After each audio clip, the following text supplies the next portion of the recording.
Hey Carla, so what brings you into counseling today?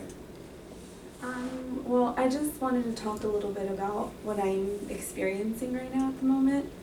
It's supposed to be like a really happy time in my life where all my hard work is paying off and I'm finally graduating and getting a master's degree, but I'm finding myself also experiencing like some resentment and like sadness that comes with that. So I'm hearing that part of you is really excited that you are finishing this big part of your life, of grad school. However, there's some issues that you're having. I'm not sure what they are. Yeah, I guess, there are some issues that are causing the sadness and the other feelings that I'm having.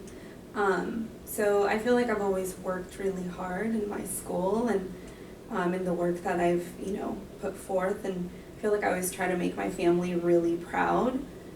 And I'm just feeling like they're not as proud of me as I would have hoped. Like, I'm proud of myself, but I'm feeling like they're probably not as proud. So you worked really, really hard to get to this point in your life, and you don't see that your family is as supportive as you would like them to be.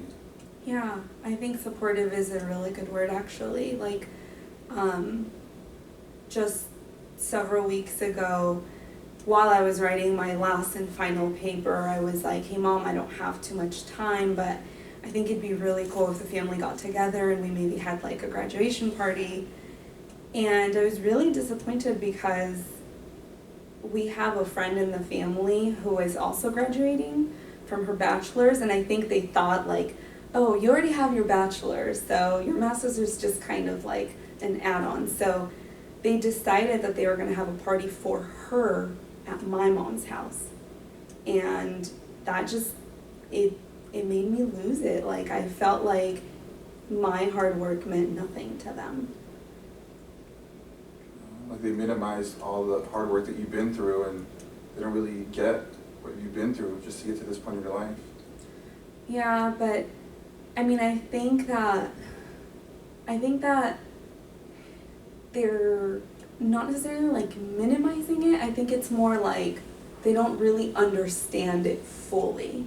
I think because my mom, didn't really go to college, doesn't have higher education. She always worked 2 jobs. There were times in my life, like going to school, that I didn't even see her because she was so busy working, that she didn't really know the system, and she doesn't know that a master's degree is a pretty big deal. Not everybody gets accepted into grad school, and not everybody makes it through grad school. So I feel like now, as I'm saying this out loud, I'm kind of feeling like, oh man, I'm just being a brat. Like, my mom doesn't get it. Like, she never went to college, so she doesn't know what it feels like to want to walk, on the stage and get your degree and have your family be proud of you.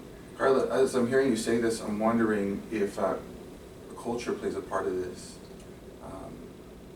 Right now with your mom not really understanding the aspects of you getting to this point in your life. And also, I'm wondering if, since she came from a lower SES, if that played a role too. Yeah, I think you're on the right track. I mean, culturally, yeah, like los valores, like the things that we value are family first and foremost, and God, and then is like education. So I think that although my mom does value that I've gone to school, like culturally, she's kind of like, hey, you're 30 years old, like, Right. like yeah, I'm married now, but she's like, the clock is ticking. So she's kids. kind of like, ponte sus pilas, ponte a trabajar, no more school, just get started with your career. Yeah, I think that's part of it. I think it's like she would be more proud of me if I was like, hey Mom, I'm pregnant and I'm giving you grandchildren. Which, I mean, it depends on how you look at it. Culture does play a huge role. We're all about family, and although getting a master's degree is great, giving her kids and actually making money now, working, would probably be like a better thing. Right. So you're seeing that your mom does support you, however she might not have the knowledge of how hard it looks for you to get your master's degree, but she's showing it the best way she can. Is that what I'm hearing? Yeah, I mean, definitely, like, she's always shown through her actions that she cares. Like, there was not one day when I lived with her that she didn't wake up earlier than I did and, like, cook me breakfast, made sure that I had lunch because she knew I was going to be in school. So even though, like, she didn't know what I was working on, like a paper or research or anything like that, she knew, like, I have to get her food. Like, that was her way of, like... So her love language was te voy a dar a comer so you can have energy throughout this long day. Yeah. Right. Yeah. And, I mean, we are celebrating in a different way. Like, we're going to a restaurant and we're just going to have dinner with the family, which, you know, I appreciate. It's nice. But I really would have liked to have my mom's house as a place where everyone could gather, that I could invite my friends, like my husband's family and everything. But I mean, it's a compromise, and like, I get that she's trying to do the right thing. Now I feel like a brat for thinking that, you know, feeling sad or disappointed that she didn't open her house to throw me a party. Your part of you is feeling a little guilty of wanting that. But another part of you here, Carla, I'm hearing that you really want to be celebrated after all this hard work. Yeah, I mean, it's nice to feel appreciated and to be celebrated. I mean, I'm first generation, so I felt like that was merited. First generation college student and first in my immediate family to attend grad school, so yeah. I want to wrap up this session, but before we wrap up this session, I just wanted to let you know what I'm hearing from you, Carla, is that you really want support from your family, and you want them to know the hard work that got you to this point. And a part of you is conflicted about should they show me how to support me and what that looks like, and you also understand how culture plays a factor into this. And since your mom never got this kind of degree of a master's, which is really exciting, she might not know. But I think for our next session, that maybe something that we can explore a little bit more of you wanting them to acknowledge and validate that this is something that you've thrived for years, and you want to be appreciated. Mm-hmm. Yeah, I'd like that. All right, thanks, Caesar. Thanks, Carla. Why don't you turn toward the camera? That was a nice demonstration of sort of a beginning therapy session. So I'm going to ask you a few questions. Maybe it'll help these students to know your background, because you probably have a similar background to many of them. Yeah, so I'm half Salvadorian, half Mexican, and first generation over here. My mom came over here through Los Coyotes. If you guys don't know what Coyotes are, these are the people that helped us migrate to the country. And my mom's came over here and she was a house cleaner, that's all she knew. And similar to Carla's story is she didn't have an education, college was in her path. However, she wanted me to seek a higher education. She didn't really know what that looked like, so a lot of times it was trial and error, just figure it out. And when I got to college, I had no idea what to expect. And yeah, that's how I got to here. I'm Mexican, full Mexican, and I'm actually an immigrant. So I actually came to live to the U.S. when I was 12. And it was really difficult to go from having Spanish be my first language to learning English and having to relearn everything I kind of already knew.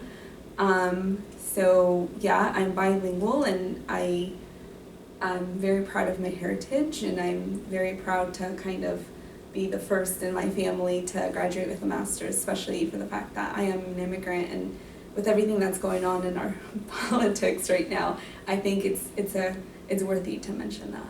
Yeah, thanks. Why the profession of counseling? Why grad school? When I was in middle school, I had a science teacher who always told me to set my goals and set them really high. And that really stuck with me. So I think that in high school, like, I knew I wanted to go to college, and I wasn't able to go to a 4-year, but I went to a community college, and then from a community college to a 4-year. And then once I had graduated with a bachelor's in psychology, I had another sort of mentor who I really looked up to, and she was an LMFT, a licensed marriage and family therapist. So I was like, hey, that's pretty great. Unfortunately, growing up, I didn't know about counseling as a profession, and I wish I had. I mean, growing up, my family experienced some issues, and we ended up having to seek resources in counseling. So at the time when my family was seeking resources, there weren't a lot of Spanish-speaking counselors. So I like that sense of helping people in my community, making myself useful by being able to be there as a bilingual counselor and giving back to my community and hopefully helping other families who were in the same situation that my family was at the time. For myself, so I come from a broken home family, and I first heard about therapy when I was 5 years old. My mom had me seek a therapist when my parents were separating, and it was a really confusing time in my life. And I think within even the Latin community, a lot of us grew up without a father, and that was my story. I didn't have him growing up, so my mom was like, if your father's not gonna be around, I definitely suggest that you go to therapy, because she saw how it was affecting me at a young age. And so she had me go see a therapist, and a big part of my culture was really hesitant, because part of being Latino, we don't share about our feelings, and going to see a therapist was really weird. So I went to talk to the therapist. I told him what I was going through. It was fun too. I mean, we were playing games and doing play therapy, but I just wasn't really comfortable. My mom kept on pushing, like, hey, you need to go to therapy. Even though it makes you feel uncomfortable, it's going to be beneficial in the long run. Eventually, after a while of going to therapy, I ended up enjoying going to talk to someone. And it's one of those things that I really enjoy doing, even to this day. Sometimes I seek a therapist. It's like, for me, it's like getting an oil change. You have to seek to fix your car every certain time you get to a mileage, because if you don't, your car is going to break down. And for me, having someone that can listen to me and help me out to go through whatever I'm going through, and I can truly be who I really want to be and open up. And I wanted to get into therapy because knowing that someone helped me out throughout my struggles of not having a father growing up was so monumental in my life, and I really wanted to be there for especially a young Hispanic boy or any person that didn't have a father growing up. I wanted them to know that they weren't alone, and that there was someone, especially a male presence, because there's not many male therapists out there, but there was a male presence that they're understood, and I can show them and demonstrate someone that can listen to them, because I didn't have that growing up. You know, I would speak to my father, and it was like speaking to like a brick wall, and I really wanted someone to listen to me. So I'm happy that this is where I'm at now. Thank you. I'm sure you both had a lot of challenges going through from the point you decided to pursue this profession to here days before graduation. So what are some of the challenges you've gone through, and what advice would you give these high school students especially? The challenges for me is, there's still challenges. The challenges never stop. So I was in special ed classes in elementary school, and I really had a hard time comprehending and retaining information. So I would read things, and I wouldn't understand anything what it said, and I would just get so flustered, and I would want to quit. And then my mom would always say, "Mijo, you have to keep on studying hard. You have to keep on trying to work at it."